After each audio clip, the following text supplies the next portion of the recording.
nós retomamos o tempo comum, ou a segunda parte do tempo comum, que tínhamos começado em janeiro e que interrompemos para celebrar a Quaresma e depois a Páscoa, que terminou no Pentecostes.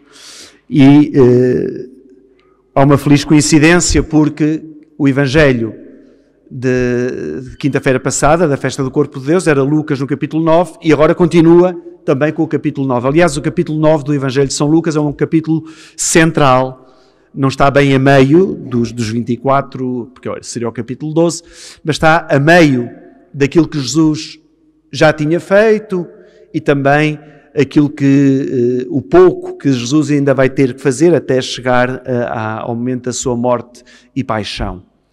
Este capítulo 9 tem vários episódios que, como digo, são centrais e que são ao mesmo tempo um ponto de chegada e um ponto de partida. Por exemplo, é neste capítulo 9 que Jesus envia os discípulos pelas cidades e aldeias para fazer uma experiência de pregação. Envia-os a imitá-lo nas suas palavras e nas suas obras. E também o regresso em que eles dizem que fizeram coisas grandes em nome de Jesus. Isto embora não seja o Evangelho de hoje, já nos dá aqui uma intuição muito grande. Sempre que fazemos o bem e em nome de Jesus, as coisas saem bem. Não podem sair mal. E não é uma questão de sorte, nem é uma questão de termos acertado. É porque são coisas de Deus. Nas coisas de Deus nunca nada corre mal, porque é Deus que inspira, é Deus que acompanha e é Deus que leva ao pleno cumprimento. Depois temos o episódio da multiplicação dos pães, que foi exatamente o que nós escutámos na quinta-feira passada. E logo a seguir aparece o episódio de hoje. E depois, embora a gente não vá escutar porque já foi lido na Quaresma, a terminar o capítulo 9 do Evangelho de São Lucas, a transfiguração de Jesus, que é assim o momento culminante de todo este momento de convivência de Jesus com o próximo, salvando e libertando. Portanto, esta passagem do Evangelho que nós hoje escutamos, temos aqui 3 momentos que são eles importantes, obviamente, por isso é que os lemos. E o primeiro momento é estas perguntas que Jesus faz. Faz uma pergunta, e é natural que o faça, como digo, estamos a meio do Evangelho, portanto, Jesus já tinha feito os milagres, já tinha dito muitas coisas, já havia opinião sobre Jesus. E Jesus pergunta aos seus discípulos, porque eles também já tinham regressado desta experiência de pregação, Jesus pergunta-lhes, o que é que se diz para aí de mim? O que é que andam a dizer para aí de mim? Nós, obviamente, quando nos dá gosto para começar a falar de alguém, sobretudo quando ele não está, dizemos o bem e dizemos o mal, não é? Ele é boa pessoa, mas também, olha que tem cá um feitio. Mas depois às vezes, quando lhe chega a mostrar ao nariz, não sei o quê. Mas o signo dele também não sei o quê.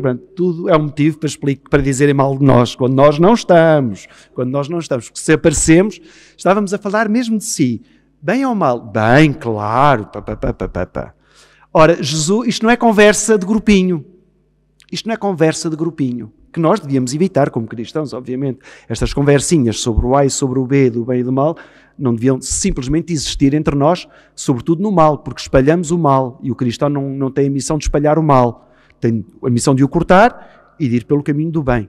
Quando nós nos pomos na má língua e a inventar dos outros e a dizer mal dos outros gratuitamente, não é cristão isto, não é? E deve ir à confissão. Este da maldicência tem que ir, e dos juízes temerários, isto tem que ir à confissão, porque é estarmos a atacar o outro e o outro não se poder defender. Mas então aqui a pergunta de Jesus o que é que se diz para aí que eu sou? É uma pergunta vaga e que eles respondem também vagamente. Uns dizem que és João Batista, outros dizem que és Elias. É uma pessoa importante, é uma pessoa notória, é uma pessoa que marca uma diferença do comum de pessoas notáveis e pessoas que se destacavam da sociedade. Mas Jesus quer ir mais fundo. E talvez esta segunda pergunta, à qual Pedro responde, é a pergunta para o cristão, é a pergunta para cada um de nós. E o que é que eu sou para ti? E vós, quem dizeis que eu sou? O que é que eu sou para ti? A pergunta não é quem é Jesus, Porque a gente diz, Jesus é uma pessoa extraordinária, uma pessoa importante, nasceu em Belém, depois foi para Nazaré, depois morreu em Jerusalém, depois disse coisas extraordinárias, fantásticas, falou da preferência pelos pobres, de amar os inimigos. Nós conseguimos fazer um bom resumo de Jesus. Mas não é isso, não é, o alcance da pergunta não é isto. O alcance da pergunta, dada por Pedro, uma simples frase, tu és o Messias de Deus, portanto nós reconhecemos-te como aquele que Deus enviou ao mundo para nos salvar. Esta tem que ser a resposta de cada cristão. E a resposta todos os dias. Quem é Jesus para mim? Não é o que eu sei de Jesus, o que eu aprendi de Jesus, o que é que eu ando a ler sobre Jesus. É quem é Jesus para mim. O que é que Ele pinta na minha vida. Como é que Ele está presente na minha vida. E por isso este será sempre a melhor maneira de nós falarmos de Jesus aos outros. A partir da nossa própria experiência. A partir daquilo que nós vivemos. E se calhar aqui esteja até o segredo de nós não termos tanto sucesso no anúncio do Evangelho, nas catequeses e nos grupos de jovens e na sociedade em geral. É que nós falamos a partir de uma realidade exterior a nós. Exterior a nós. E o que nos é pedido é que nós falemos a partir de nós. Quem é Jesus para ti? Não há dúvida nenhuma que quando nós partilhamos uma experiência religiosa com outras pessoas, as pessoas ficam muito mais atentas e ficam mais abertas a falarmos de questões da religião se nós viermos de fora, de cima, de fora, falar sobre qualquer coisa. Falar sobre a Igreja, nós podemos uns dizer bem, outros dizer menos bem, mas quem faz uma experiência profunda de Igreja, diz bem. E no mal não o cala nem diz que não é verdade. Com humildade aceita-o, mas mostra o que há de bem. É aqui que Jesus nos quer chegar. E qual é a resposta certa? Tantas quantos nós estamos aqui. Porque cada um faz a sua experiência de Jesus. E isso é que marca o sucesso de ser cristão. Isto é que marca a diferença de vir à missa e não me dizer nada e deixar de vir porque não me diz nada. Ou eu gostar de vir não só pelas companhias nem pelo ambiente, mas pela importância que Jesus vai fazendo na minha vida, pela capacidade que Ele tem de que com as leituras que eu escuto e a explicação que me é dada possa ir fazendo aqui uma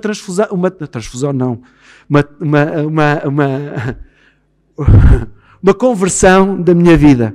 Não tenho problema, não estou a pensar em nenhuma transfusão para já, mas a conversão na minha vida, a transformação era a palavra, a transformação da minha vida.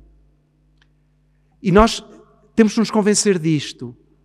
Quanto mais falarmos daquilo que nós sentimos sobre Jesus, mais êxito terá Jesus nas comunidades cristãs e fora delas no nosso mundo. Sempre que Jesus for anunciado como uma propaganda, como algo externo a nós, algo que nós promovemos mas não usamos, saberá sempre a pouco. Será sempre uma propaganda como membro de um movimento religioso que quer promover o seu movimento. Quando nós falamos de experiências nossas que fazemos de Jesus nos momentos bons e nos momentos menos bons, isto tem outro sabor e conquista muito mais, porque os outros veem o quê? Não é só que Deus existe e que Jesus foi importante, é que Deus existe na minha vida e eu sou uma prova de que Deus existe. Isso é que é o mais importante. Todos nós devíamos ser a prova da existência de Deus, que não se consegue provar.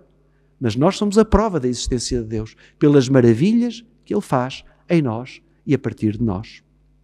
Depois tem um segundo momento, em que são três nos Evangelhos, nos três Evangelhos, Mateus, Marcos e Lucas, que são os chamados anúncios da paixão.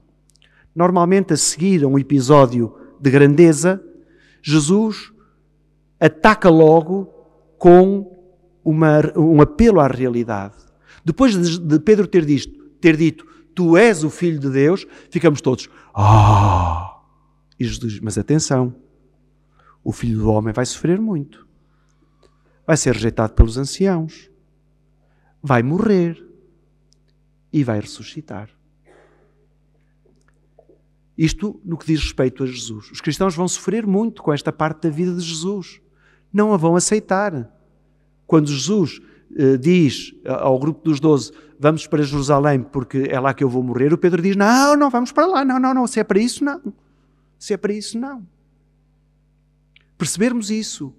Percebermos que o caminho de glória de Jesus passou pelo sofrimento. Até isso da nossa vida Ele experimentou. E também para nós, os nossos caminhos de glória passam por momentos menos bons, menos felizes. E vocês estão aqui mais novos, têm que perceber isso. Os momentos difíceis da vida fazem parte da vida. E os momentos difíceis vossos não são para os pais resolver, são para vocês resolverem. Porque são sempre os pais a resolver. No dia em que os pais não estiverem, o que é que nós atiramos-nos ao rio? Porque agora não sei como é que é de resolver. Nós e pais e educadores devemos fazer ver isto. A vida não é só fantástico. A vida tem situações complicadas. Vamos a um hospital. Vamos a um bairro social. Vamos às ruas à noite. A vida tem coisas difíceis. Mas não é uma fatalidade nós ficarmos nas coisas difíceis. Jesus diz que vai sofrer, vai ser entregue, vai morrer, mas vai ressuscitar. Não há problema que não tenha solução. Até a morte, para nós cristãos, tem solução, que é a ressurreição, e estarmos vivos sempre com Deus. Até isso estar já resolvido. Então Jesus diz aos discípulos, atenção, não ganhem aqui muita expectativa, que isto vai ser agora, vamos aqui fazer uma grande guerra e vamos vencer esta gente toda. Jesus diz, a glória virá pelo caminho da humildade. São Paulo até vai dizer pelo caminho da humilhação de um Deus que desce ao mais baixo da dignidade humana quando é morto numa cruz. O Antigo Testamento diz maldito o que morre no madeiro. Jesus morreu como um maldito. Jesus morreu, para nós não, é como um Salvador e como glória. Mas Jesus, quando aquelas multidões passavam sobre ele e abanavam a cabeça, lembravam-se desta citação do Antigo Testamento. Maldito o que morre no madeiro. Jesus morreu como um malfeitor, como um maldito. A fé não lhes deu para perceber que depois desta vergonha da morte da cruz viria a maior glória, que é a ressurreição e que foi antecipada na ascensão de Jesus. Então também nós percebermos que o sofrimento, as coisas menos doces da vida fazem parte dela, ajudam-nos a crescer. Quantos de nós não crescemos com situações menos agradáveis e que pareciam coisas irremediáveis e que já não ia haver futuro e agora a minha vida está toda encrencada? E o que é que isso não nos abriu de possibilidade maior de mostrarmos Deus presente nas nossas vidas? Não nos resignarmos à decadência, não nos resignarmos a que a minha vida não tem futuro nem tem solução. Não é atitude cristã esta. O cristão nasceu da esperança e com a esperança traz a alegria e a alegria tem que ser contagiante. A gente rir na casa de banho não tem piada nenhum. Tem piada quando a gente está com os outros. A gente rir-se dos outros e de nós também, que é sinal de termos bom humor. E depois a última parte, que se calhar é a mais dirigida a cada um de nós, com estas 3 condições para seguir Jesus. Atenção que Jesus não diz isto aos apóstolos. Jesus diz, dirigindo-se a todos os que o estavam a ouvir. A todos. E disse, se alguém me quiser seguir, tem que fazer 3 coisas. Renunciar a si mesmo, tomar a sua cruz e seguir-me. A todos. Não é só para os freis, isto é para os freis. Não, isto é para as irmãs. Não, isto é para os missionários. Isto é para os bispos. Não, é para todos. Para ti, para mim. Aquele que quer seguir Jesus a sério tem que assumir uma atitude de humildade, que é o que está por trás disto. Humildade em renunciar a si mesmo. Que os planos de Deus estejam à frente dos meus planos. Aquilo que alguns de nós ainda vamos dizendo, se Deus quiser, seja o que Deus quiser, seja mesmo assim, e não um fruto do acaso. Se as conjecturas das estrelas se juntarem, eu vou ter uma boa conjectura esta semana e a coisa... Não é nada disso. Não é nada disso. É querer que a vontade de Deus seja mais forte do que a minha vontade. E quando eu quero que a vontade de Deus seja mais forte que a minha, não seja feita a vossa vontade, eu estou a renunciar a mim mesmo. É renunciar ao egoísmo, a renunciar a viver para si próprio. e a dar-se, gastar-se em favor dos outros, como o próprio Jesus fez. Renunciar a si mesmo, pegar na sua cruz todos os dias. Engraçado que Jesus não diz pegue na sua cruz, é pegar na sua cruz todos os dias. Todos os dias. O Shrek não era? O Shrek dizia, somos uma família feliz. Os filhos eram do impossível. Os pais não tinham uma hora de descanso. Mas de manhã, quando o Shrek acordava, o que é que dizia? Somos uma família feliz. É isto. Pais. Os pais estiveram acordados toda a noite. Somos uma família feliz. Ok? Os filhos dão trabalho na escola. Somos uma família feliz. Pegar na sua cruz todos os dias. Porque todos os dias, cada dia que nasce, é uma possibilidade de sucesso na nossa vida. Já viram o que é nós todos hoje termos acordado? Todos os que estamos aqui, todos nós acordamos, mais ou menos nos conseguimos levantar, com ajuda, sem ajuda, mas conseguimos levantar, ou tivemos alguém que nos levantasse. Temos um dia ótimo para fazermos o bem, para estarmos bem uns com os outros, para não provocar mal a ninguém. E isto é pegar na nossa cruz. Por também dizer que a cruz é só os nossos pesos, não. A cruz é o que é. Quem anda lá mais pelo norte, nos compassos do dia de Páscoa, a cruz vai sem flores ou vai com flores? Com flores. É uma cruz florida. Porque a cruz não tem que ser as desgraças, carregar as desgraças. É a vida, é pegar na vida. E nos momentos de desgraças, pedir a Jesus que seja o nosso Cireneu que nos acompanhe. E nos momentos de alegria, agradecer a Deus esta cruz florida e pensarmos naqueles que têm uma cruz pesada e tentar ajudar a levar a cruz dos outros. Pegar na sua cruz todos os dias e seguir Jesus. Não andamos à toa. Mesmo quando sofremos, não andamos à toa. As palavras de Jesus têm autoridade porque Jesus passou por elas. Porque Jesus viveu-as. Jesus foi aquele que renunciou a si mesmo. Eu venho a Deus para fazer a tua vontade. Pegou na sua cruz todos os dias e na cruz final. E foi andando. Aqui não seguiu ninguém porque Ele é que é o caminho que nós temos de seguir. E temos aqui a felicidade do cristão. Renunciar a si mesmo, querer que seja sempre Deus a comandar na nossa vida, tomar na nossa cruz com tudo o que ela tem de belo e de misterioso e avançar, não à toa, mas atrás de Jesus que me mostra o caminho. Vamos então neste dia pedir a Deus e pedir a Jesus e tomarmos nós consciência de que é preciso anunciar Jesus. Jesus é muito importante dentro das igrejas, mas é muito mais importante fora das igrejas. É muito importante nós aqui cantarmos, respondermos alto. É importante. Não. É importante nós respondermos alto, afirmamos a nossa fé. Mas também é importante lá fora falarmos de Jesus, darmos testemunho de Jesus, para Ele ser conhecido, seguido e amado. É importante. E depois também irmos fazendo a nossa avaliação em relação a Deus presente na nossa vida. Como é que Deus vai entrando na minha vida? Como é que eu o sinto? Como é que Ele vai sendo a razão da minha existência? E vamos pedir também ao Senhor o dom da humildade para podermos seguir Jesus a sério, renunciando a nós próprios, pegando na nossa cruz todos os dias e segui-lo, porque Ele é que é o caminho que nos leva à felicidade.